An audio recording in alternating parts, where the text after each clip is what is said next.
Bonjour, c'est Isaya de fr.isayabelle.com et voici déjà l'idée 3 de créativité méditative quotidienne. Aujourd'hui, je viens de te montrer un petit projet qui a tourné différemment de ce que j'avais au départ. Donc comme très souvent, je travaille le matin pour ma petite méditation créative sur ce support qui est facile d'accès, qui est un livre qui a déjà été lu, un livre qui ne sera plus jamais lu.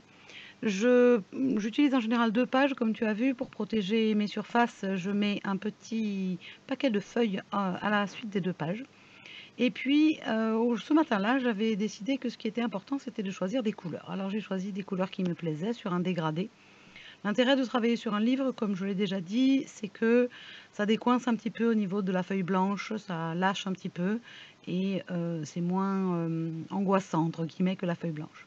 Donc là, j'ai passé pas mal de temps à choisir mes couleurs, hors caméra.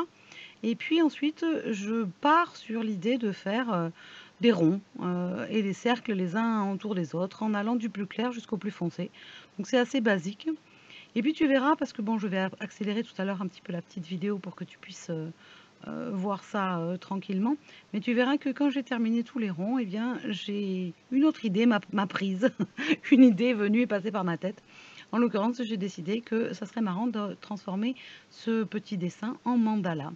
Et pour ça, j'utilise 2 feutres noirs, l'un qui est assez épais, qui a une mine assez épaisse, et puis un feutre avec une mine toute fine.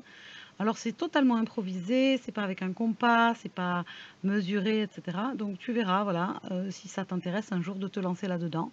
C'est très très simple en fait, il suffit de faire des cercles concentriques comme je suis en train avec des feutres de couleur ou des crayons de couleur ou des peintures, sur une harmonie de couleurs qui te plaît ce jour-là, qui te parle. Et puis quand tu as terminé, eh bien, tu commences par le milieu de ton mandala avec un feutre noir et tu décores entre guillemets ces cercles de différents petits dessins, plus ou moins petits d'ailleurs, géométriques, simples, voire simplistes. Donc voilà, si ça t'intéresse, je te laisse regarder cette petite vidéo pour comprendre qu'est-ce que j'entends par tout ça.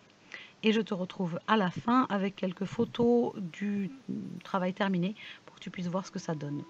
Bon visionnage!